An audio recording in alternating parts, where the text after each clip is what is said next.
Good morning. There's three words that I learned in the Marine Corps that are 100% applicable to each and every one of us, especially today. Those three words are improvise, adapt, and overcome. What does that mean? What that means is plans rarely go to plan. Yes, if you fail to plan, you plan to fail. So sit down and put together a brief plan. However, don't overcomplicate it, don't overplan. Here's where I am, here's where I want to go. What do I feel is the first step that can get me closer to that desired outcome? So don't overplan, get to taking action as quickly as possible. However, just like the A-Team back in the 80s, that TV show, at the end he'd light a cigar and say, "I love it when a plan comes together," when the plan didn't go anything to plan. That's life, ladies and gentlemen. Life has a way of being our biggest experience giver and lesson learner. We learn from the lessons life gives us. So in today's day and age, right here, right now, I just had some conversations with clients around the globe this morning. And it's not just here in the US, it's in the Netherlands, it's in the UK, it's in Spain.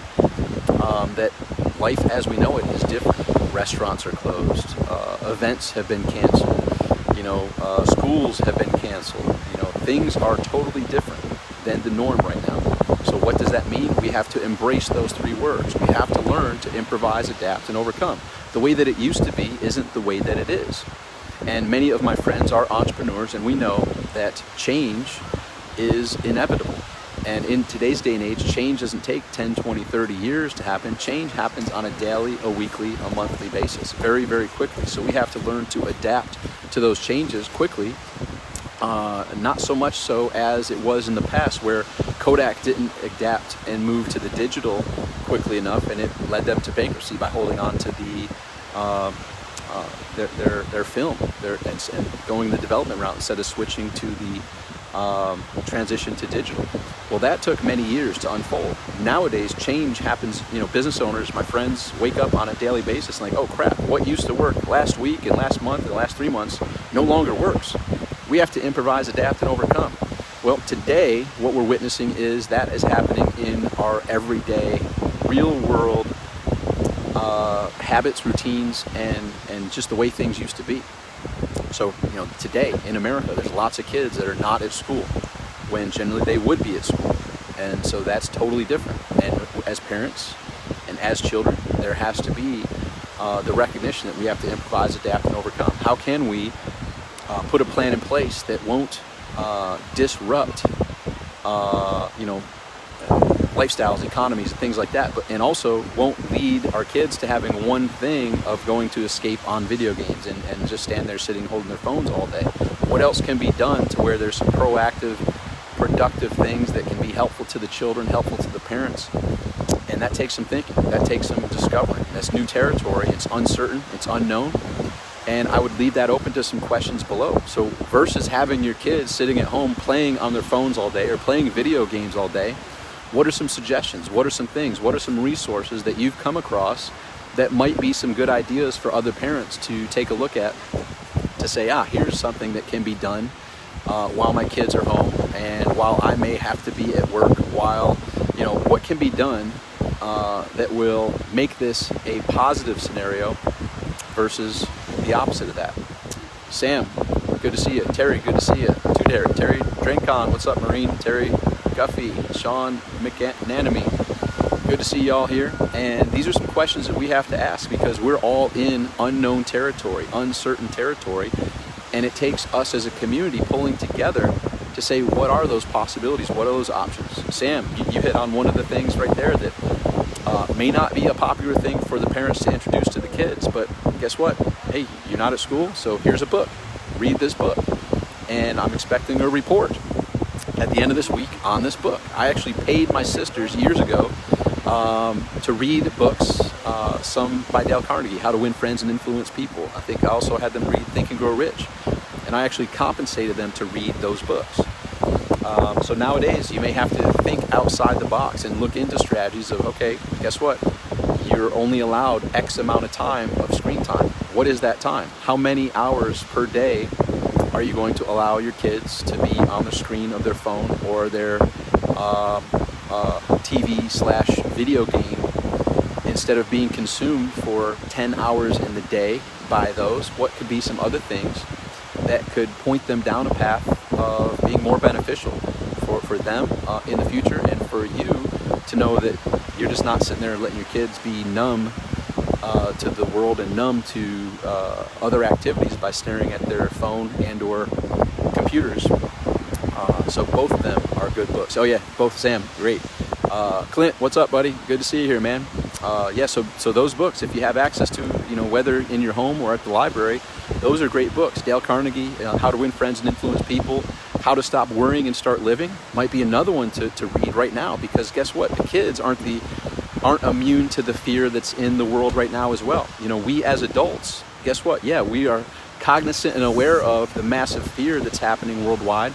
That doesn't mean that our kids aren't aware of it as well. The kids are dealing with it. How many times in my life I never got to stay home from school because of a whatever reason.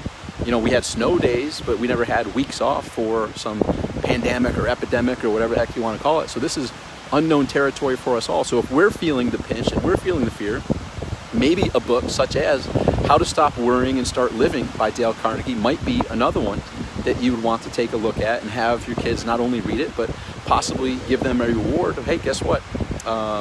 When you submit a report, a 3-page, 5-page report on this book, when it's complete, then here's the reward that you're going to get. Incentivize them to read this book, which can impact them positively throughout their lives. So How to Win Friends and Influence People by Dale Carnegie is a great one. How to Stop Worrying and Start Living by Dale Carnegie is a great one. Think and Grow Rich by Napoleon Hill. Outwitting the Devil by Napoleon Hill. How to Grow Rich Through Peace of Mind by Napoleon Hill. There's a whole bunch of great books out there that are available that might be perfect tools to help you as a parent make you feel better, that you're not just letting your kids stare at their phone for 10 to 12 hours a day and or their video games, and then also plant seeds from them by actually reading it and learning how to stop worrying and start living that can pay it forward for them for the rest of their lives. So in the comments, go ahead and post some resources, post some tools. I'm sure there's people with blog posts and podcasts and ideas out there for parents of like, hey, now that your kids are home, here are some activities, here are some ideas for you to consider, and have conversations with them to decide which is the path that makes the most sense for them and for you, so that you feel you're actually stepping up as a parent and doing some good for your child versus letting them go escape on their computer or video game or phone for 10, 12 hours a day. And Sam says they can watch the books on YouTube as well. Yes, that's a great little tip, and not everybody is even aware of that, Sam, but there are tools like Audible and things like that. But if you go to YouTube and actually go to YouTube and search for those books that were just mentioned and pretty much many other books that you feel would be a great resource for your kids, you'll find there's a lot of them available on YouTube for free just to listen to. And the other little hint on YouTube is if you go to the settings gear icon and click on that, you can do playback settings and you can speed it up to 1.25, 1.5, 1.75, 2x speed, and possibly train your kids on how to listen to those audiobooks on YouTube for free at faster pace, because our mind can hear things and receive things and understand them at a faster pace. And if you train yourself to listen to them at a faster pace, which I do on my morning walk, I listen to audibles and podcasts at faster speeds. Sometimes on Audible, I'll be listening to audios at 3x speed. So on my 1 hour walk round trip, I'll listen to 3 hours of audio. So maybe while you're sitting down with your kids and brainstorming what are the activities that you feel would be important for them and they feel they can agree to as well, make this mutual agreement, and you start finding these books on YouTube, also show them, hey, as you learn this, you can listen to them at a faster speed and start training them to consume and pretty much game time, right? So in my 1 hour round trip walk, I listen to 3 hours of audio on a daily basis. That adds up very quickly. So these are some of the conversations that we as a community, we as a society, we as part of humanity can start having of how can we as parents, have conversations with our kids. How do we strike those conversations up? How do we get kind of like Inception? How do we get it to be their idea of how they don't feel it's the best use of their time to spend 8 to 10 to 12 hours on their phone and or video games, and how we can brainstorm together on what are some other ideas and have them come up with ideas that they feel would be a greater investment of their time versus an expenditure of their time, right? So you're either investing your time or expensing it. It's either costing you or it's being invested properly. So versus throwing it out the window as just throwing money out the window, how can we invest it in their futures? So these are some of the things to think about in these days of uncertainty, in these days of literally unknown territory. Most all of us have not experienced some things like this. So what do we do? And the default is, wow, the kids will figure it out. Let them just do it. Well, guess what they're going to default to? They're going to default to sticking their eyeballs and their attention on escaping in video games and or other distractions here on their phone, or default to plugging into video games or Netflix binges and things along those lines, which, guess what? And wake-up call for many adults out there watching this as well. How many of us fall into those categories of escapism as well? Swiping and swiping and swiping and going and swiping up and down and all this stuff of just wasted time online through the various apps and ways that we can escape. So this is a time for us to step back and reflect. Okay, in this uncertain time, unknown territory, what can we do as parents to have those conversations with our kids and see where some agreements can be made on how they can invest their time and make good use of this versus mindless escapism that pays no benefit to them in the future. Something to consider. Or let them do that. That's your choice as well. It's up to each and every one of us to determine what makes the most sense. Sam says, what do you think is going to happen with this stuff? Well, I have some hypotheses. I mean, a lot of history repeats. If you go and Google 1976 swine flu, you will see a lot of a similar playbook occurring that's making mouse turds into mountains. And so obviously the next step in that playbook is to introduce a vaccine and to go through the propaganda of having the smiling faces and the amazing reception of everyone getting vaccinated for the greater good of all humanity. And that's the next step in the playbook, which I'm pretty sure you will see unfold very soon. So it's history repeating itself. The 1976 swine flu, Google that. You'll see 60 Minutes did a documentary on it in the early 80s and how the CDC and all of its wisdom, it took one case of swine flu and made it, exacerbated it and made it into a huge hysteria. So there's a lot of similarities in what's happened in the past that will happen to right here now. And pretty soon, whether they try to make it a mandatory vaccination or optional, that will be very interesting to see how that all unfolds. And then, how far are they going to push this? I don't know. How far is this going to go? Are they going to push for martial law? Don't know. If that's the case, that steps up into a whole different league. And bottom line is, this too shall pass. Pretty soon it'll get back to life as we know it, but this is, from my observation, probably the largest PSYOP, psychological operation, aka psychological warfare, that has ever occurred in most all of our lifetimes. Maybe some of our grandparents had some overlap, but it's the most worldwide impact that's ever occurred in history, as far as I'm aware of, due to the technological connectivity that we have today. But the bottom line is, this too shall pass, and regardless of what's happening in the world, we have to bring it back to the locus of our control of what can we control. We can control our thoughts, our words, our actions, and with that, it's a co-creative environment. So there are some times when our thoughts, our words, and actions are limited as to what we used to be able to do and what we can do.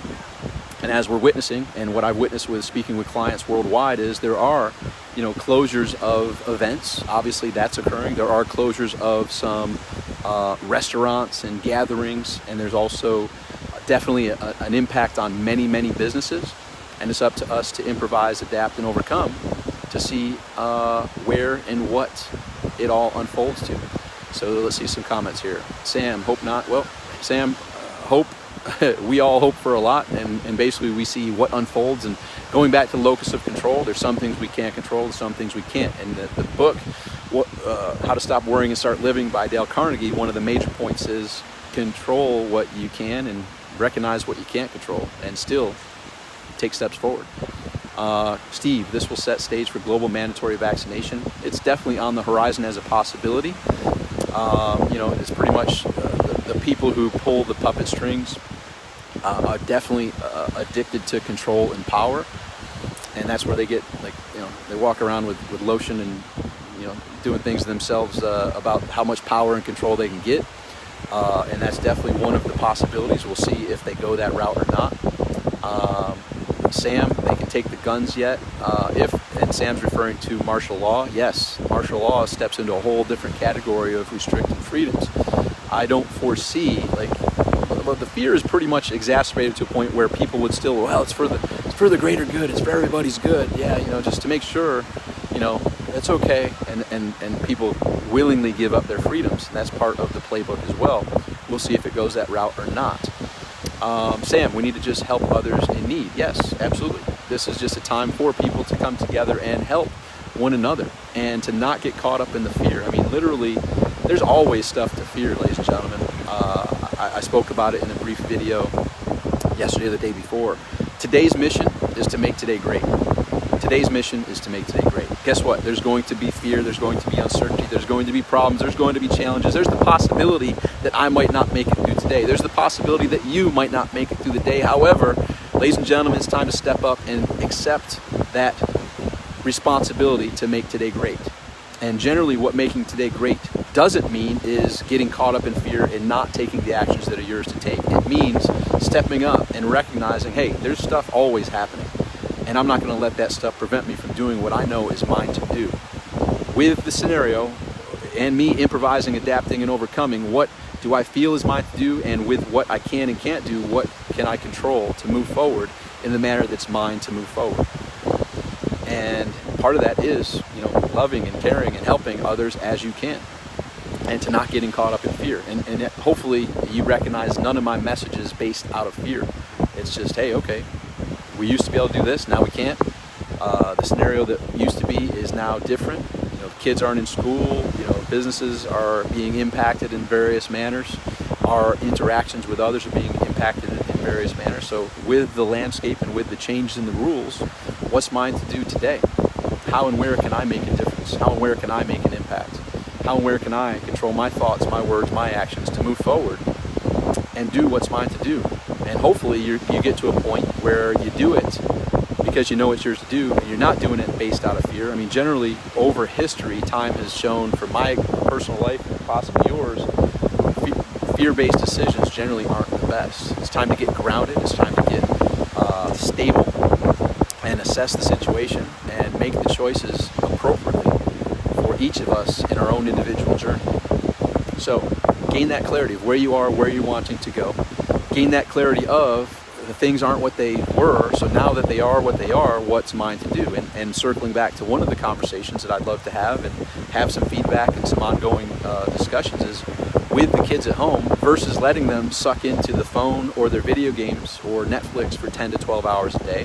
What are some options that we as parents can have discussions, and how to have those discussions, not from a totalitarian dictator standpoint of here's what you're going to do, give me your phones, like have them have it be their idea where they recognize being on their phones or computers or video games is not the best use of their time for 10 to 12 hours or more a day. What would be some good use of that time? Go out and play some sports, go out and do some things, read some books, do all sorts of different possibilities and options. But it's time to start having those conversations proactively versus, well, you just go take care of yourself and disappear for 10 to 12 hours on whatever you're doing. Some of those types of conversations are now necessary due to us being in this time of uncertainty. And here we are. But know this too shall pass. Know that life is still there waiting for you to live it. And it's up for you to gain that clarity of, in this environment, what's mine to do today. Preston, we're going out to look at homes to buy. Very cool. There you go. Awesome. Carissa, what's happening? Long time no see. Hope all is well up in upstate New York.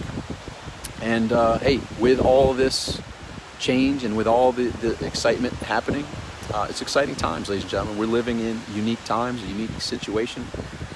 And I would encourage you to proactively get clear on where you are, where you're looking to go, what's within your control. Control that. What's without your control, not to worry about it too much. And keep moving forward. one step, one day at a time, massive progress can occur. I hope this was helpful for you. Continue the conversation below with books, with YouTube links for books that are on audio available on YouTube, and some ideas of what can be done with the kids as a family, what can be done for the kids to do on their own now that they aren't in school, things of that nature. All right, hope all is well. Keep your head up, keep smiling, and make today great. Chat with you soon.